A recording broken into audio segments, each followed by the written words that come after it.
শহরের সবচেয়ে নির্জন রাস্তাটা যেন কুয়াশার চাদরে মুড়ে আছে। দূরে একটা একা স্ট্রিট লাইট টিমটিম করে জ্বলছে, আর সেই আলোর ম্লান ছায়ায় দাঁড়িয়ে আছেন জেলার সবচেয়ে কঠিন, সবচেয়ে আকর্ষণীয় police officer SP Ananya Singh. রাস্তার কোণে ছেঁড়া কম্বল জড়িয়ে বসে আছে এক ভিখারি, এলোমেলো দাড়ি, মাটির দিকে তাকানো চোখ, যেন জীবনের সব আশা ছেড়ে দিয়েছে। কিন্তু যেই অনন্যা গাড়ি থামিয়ে নেমে তার সামনে দাঁড়ালেন, দুজনের চোখাচোখি হতেই বাতাস যেন থেমে গেল। সেই মুহূর্তে যা ঘটল, কোনো কথা নয়, শুধু একটা গভীর নিঃশব্দ ইশারা, একটা চাহনি যাতে মিশে আছে ক্ষমতার নেশা, প্রতারণার ছল, আর একটা গোপন আকর্ষণ যা শরীরের গভীরে আগুন জ্বালিয়ে দেয়। কেন মাঝরাতে এই উচ্চপদস্থ কড়া মহিলা অফিসার এক ভিখারির সামনে এসে দাঁড়াবেন? কি এমন রহস্য লুকিয়ে আছে তাদের মধ্যে, যা ভোর হতেই পুরো শহরকে কাঁপিয়ে দেবে? ক্ষমতা, লোভ, প্রতারণা আর একটা নিষিদ্ধ সম্পর্কের বিস্ফোরণ। বন্ধুরা, গল্পটি ভালো লাগলে চ্যানেলটি সাবস্ক্রাইব করুন এবং বেল আইকনটি চাপতে ভুলবেন না। উত্তরপ্রদেশের লখনৌ শহর, ব্যস্ত, রাজনীতিতে উত্তপ্ত আর ক্ষমতার খেলায় ভরা এক শহর। এই শহরেই জন্ম নিয়েছিল পূজা নামের এক মেয়ে। গরিব পরিবার, বাবা ছিলেন মন্দিরের পুরোহিত, মা বাড়িতে প্রসাদ বানিয়ে বিক্রি করতেন। পূজা ছোটবেলা থেকেই স্বপ্ন দেখত একদিন বড় হবে, সম্মানের সঙ্গে বাঁচবে। পড়াশোনায় ভালো ছিল সে, সাদা সালোয়ার কামিজ পরে কলেজে যেত আর সন্ধ্যায় বাড়ি ফিরে বাবাকে সাহায্য করত। কিন্তু কলেজের শেষ বর্ষে হঠাৎ তার জীবনে নেমে এলো অন্ধকার। এক প্রভাবশালী ব্যবসায়ী, রাকেশ তিওয়ারি, যিনি শহরের বহু অবৈধ ব্যবসার সঙ্গে জড়িত, তার নজরে পড়ে পূজা। রাকেশের লোকেরা পূজাকে নানা প্রলোভন দেখায়, চাকরির অফার, টাকা, সাহায্যের প্রতিশ্রুতি। কিন্তু পূজা সোজা সাপটা না বলে দেয়। এরপর থেকেই শুরু হয় হুমকি, বাড়ির সামনে সন্দেহজনক লোক ঘোরাঘুরি, রাতে ফোনে অশ্লীল ইঙ্গিতপূর্ণ কথা, যা পূজাকে ভয় পাইয়ে দিত। সে থানায় অভিযোগ করতে চেয়েছিল, কিন্তু সবাই বলতো রাকেশ তিওয়ারির বিরুদ্ধে দাঁড়ানো মানে নিজের সর্বনাশ ডেকে আনা। এই সময়েই লখনৌতে নতুন এসপি হিসাবে যোগ দেন অনন্যা সিং। বয়সে তরুণী, কিন্তু কঠোর শৃঙ্খলাপরায়ণ। তিনি দুর্নীতির বিরুদ্ধে জিরো টলারেন্স নীতিতে বিশ্বাসী। শহরের বড় বড় অপরাধীদের ঘুম উড়ে যায় তার আগমনে। পূজা অনেক সাহস করে একদিন এসপি অফিসে পৌঁছে যায়। সাদা ওড়না মাথায় দিয়ে কাঁপা কাঁপা গলায় সে সব খুলে বলে। অনন্যা মন দিয়ে শোনেন। তার চোখে তখন কঠোরতা, কিন্তু ভেতরে সহানুভূতি। তিনি বলেন, তুমি ভয় পেও না, আইন সবার জন্য সমান। কিন্তু বাস্তব এত সহজ ছিল না। রাকেশ তিওয়ারির রাজনৈতিক যোগাযোগ ছিল গভীর। পূজার অভিযোগ জমা হওয়ার পরই অনন্যার উপর চাপ আসতে শুরু করে। ফোন, সুপারিশ, এমনকি ট্রান্সফারের হুমকি। এক রাতে পূজা হঠাৎ নিখোঁজ হয়ে যায়। বাড়ির লোক থানায় ছুটে যায়। শহরে উত্তেজনা ছড়িয়ে পড়ে। অনন্যা নিজে তদন্তের দায়িত্ব নেন, কিন্তু প্রমাণ নেই, সাক্ষী নেই, সব যেন পরিকল্পিতভাবে মুছে ফেলা হয়েছে। 3 দিন পর শহরের এক নির্জন রাস্তার পাশে পূজার ওড়না পাওয়া যায়। ঠিক সেই রাতেই অনন্যা সিং একা বেরিয়ে পড়েন। ড্রাইভারকে ছুটি দিয়ে নিজেই গাড়ি চালিয়ে শহরের অন্ধকার অংশে পৌঁছান। তার মনে হচ্ছিল কেউ তাকে অনুসরণ করছে। রাস্তার মোড়ে তিনি দেখতে পান এক ভিখারি বসে আছে, ছেঁড়া কম্বল, মুখ নিচু। কিন্তু অনন্যার গাড়ি থামিতেই ভিখারি ধীরে মাথা তোলে। তার চোখে ছিল আতঙ্ক আর এক অদ্ভুত চেনা দৃষ্টি। অনন্যা গাড়ি থেকে নেমে এগিয়ে যান। কয়েক সেকেন্ড নীরবতা। তারপর ভিখারি খুব নিচু স্বরে বলে, ম্যাডাম, পূজা বেঁচে আছে।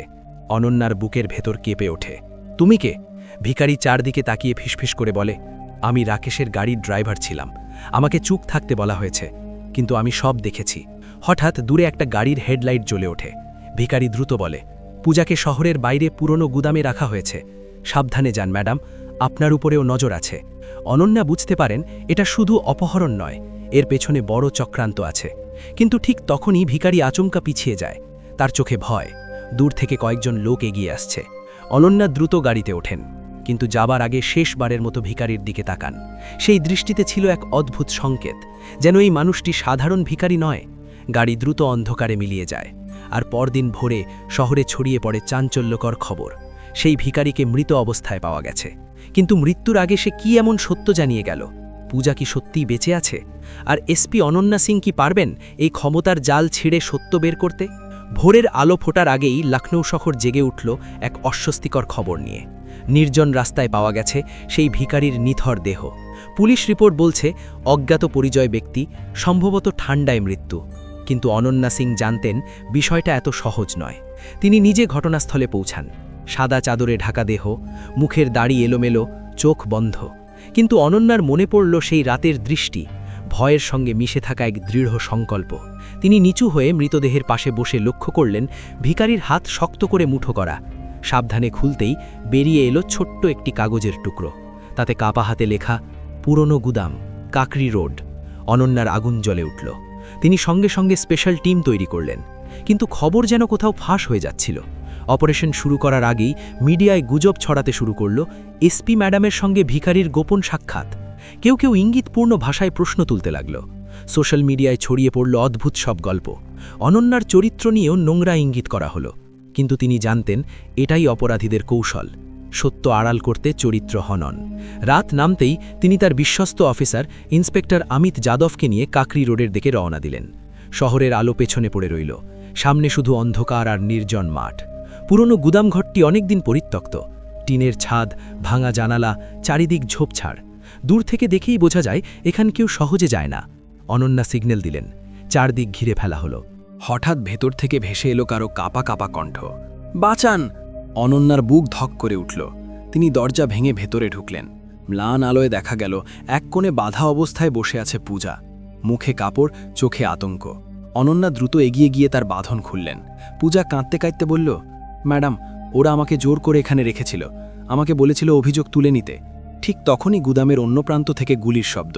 পুলিশ পাল্টা জবাব দিল। কয়েক মিনিটের উত্তেজনাপূর্ণ সংঘর্ষের পর ধরা পড়ল দুজন সশস্ত্র লোক। তাদের একজন রাকেশ তিওয়ারির ব্যক্তিগত দেহরক্ষী। কিন্তু রাকেশ নিজে, সে গা ঢাকা দিয়েছে। পূজাকে নিরাপদে হাসপাতালে পাঠানো হলো। শহরে আবার আলোড়ন। অনন্যা বুঝলেন এটা শেষ নয়। রাকেশ তিওয়ারি এত সহজে হার মানবে না। সেই রাতেই তিনি নিজের অফিসে বসে ভাবছিলেন, ভিখারি কে ছিল? কেন সে নিজের প্রাণের ঝুঁকি নিয়ে তথ্য দিল? তদন্তে জানা গেল তার আসল নাম ছিল শম্ভু। একসময় রাকেশের ড্রাইভার। রাকেশের অবৈধ কারবারের সাক্ষী ছিল সে। এক দুর্ঘটনায় তার পরিবার মারা যায়, আর রাকেশ তাকে টাকা দিয়ে চুপ করিয়ে রাখে। পরে তাকে রাস্তায় ফেলে দেয়। শম্ভু সব সহ্য করেছিল। কিন্তু যখন দেখল পূজার মতো নির্দোষ মেয়ের জীবন নষ্ট হতে যাচ্ছে, তখন সে চুপ থাকতে পারেনি। অনন্যার চোখ ভিজে উঠল। এক ভিখারির ছদ্মবেশে লুকিয়েছিল এক সাহসী মানুষ। পরদিন সকালে রাকেশ তিওয়ারিকে দিল্লি এয়ারপোর্ট থেকে গ্রেপ্তার করা হলো। সে পালিয়ে বিদেশে যাওয়ার চেষ্টা করছিল। কোর্টে শুরু হলো বিচার। রাকেশের আইনজীবীরা নানা কৌশল নিল। অনন্যার বিরুদ্ধে মিথ্যা অভিযোগ তোলার চেষ্টা করল। তিনি ব্যক্তিগত কারণে রাকেশকে টার্গেট করেছেন। কিন্তু পূজা সাহস করে আদালতে দাঁড়ালো। সাদা সালোয়ার কামিজ পরে, মাথায় ওড়না। কাপা গলায় সে বলল, আমি শুধু ন্যায় চাই, আমি কাউকে ফাঁসতে চাই না। শম্ভুর দেওয়া তথ্য, গুদাম থেকে উদ্ধার হওয়া প্রমাণ, গ্রেপ্তার হওয়া বেহরক্ষীর স্বীকারোক্তি, সব মিলিয়ে সত্য ধীরে ধীরে স্পষ্ট হয়ে উঠল। বিচারক কঠোর স্বরে রায় দিলেন, রাকেশ তিওয়ারি দোষী। অপহরণ, হুমকি এবং অপরাধমূলক ষড়যন্ত্রের জন্য দীর্ঘ কারাদণ্ড। কোর্টরুমে নীরবতা নেমে এলো। পূজা চোখ বন্ধ করে গভীর শ্বাস নিল। তার বাবা মা কাঁদতে কাঁদতে তাকে জড়িয়ে ধরলেন।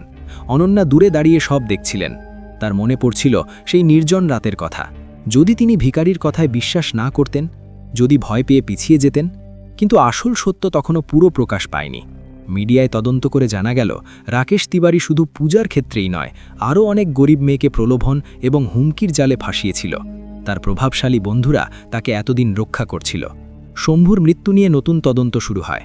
প্রমাণ মিলল ওটা দুর্ঘটনা নয়, পরিকল্পিত হত্যা। শম্ভুর স্মৃতিতে শহরের মানুষ একটি ছোট স্মৃতিফলক তৈরি করল। সেখানে লেখা, এক সাহসী মানুষের জন্য ন্যায়ের জয়। পূজা ধীরে ধীরে স্বাভাবিক জীবনে ফিরতে লাগল। সে আবার পড়াশোনা শুরু করল। তার চোখে এখন ভয় নয়, দৃঢ়তা। একদিন এসপি অনন্যার অফিসে এসে বলল, ম্যাডাম, আমি আইন পড়তে চাই।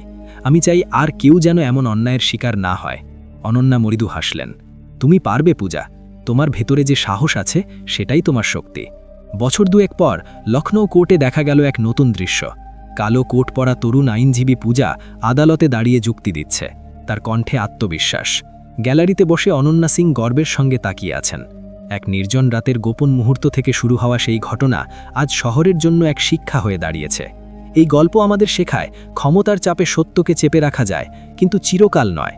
একজন ভিখারির সাহস, এক মেয়ের দৃঢ়তা আর এক অফিসারের সততা, এই তিন শক্তি মিলে বদলে দিতে পারে পুরো সমাজ। যদি অনন্যা সিং সেই রাতে গাড়ি থামাতেন, যদি শম্ভু নিজের প্রাণের ঝুঁকি না নিত, যদি পূজা ভয়ে মুখ বন্ধ রাখত, তাহলে হয়তো সত্য চাপা পড়েই থাকত।